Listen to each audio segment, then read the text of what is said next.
ஆதாம் வாழ்ந்தார், சேத் பிறந்தார், ஏனோசுக்கேனா மகளாலேயே. யாரேது வந்தார், ஏனோக்கு வாழ்ந்தார், கடவுளோடு அவர் நடந்தார், கடவுள் அவரை எடுத்துக்கொண்டார்.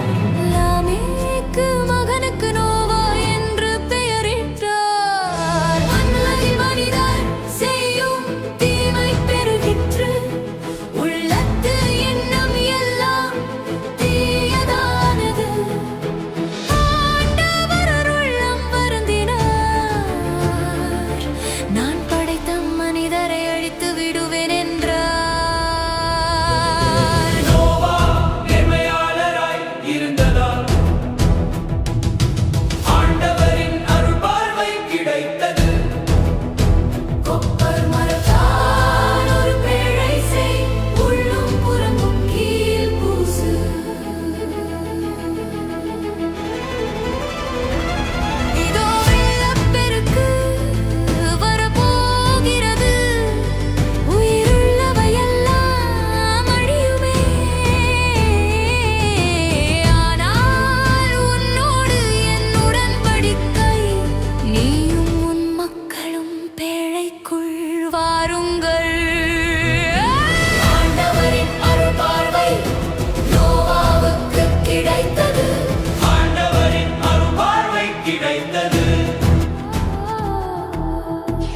ஆண்டவர் நோவாவை பார்த்தாரே, நீயும் உன் வீட்டாரும் செல்லுங்கள், இக்காலத்து மக்களுள் உன்னைத்தான் நேர்மையாளன் என்று கண்டேனே, பேழைக்குள் விரைந்து செல்லுங்கள்.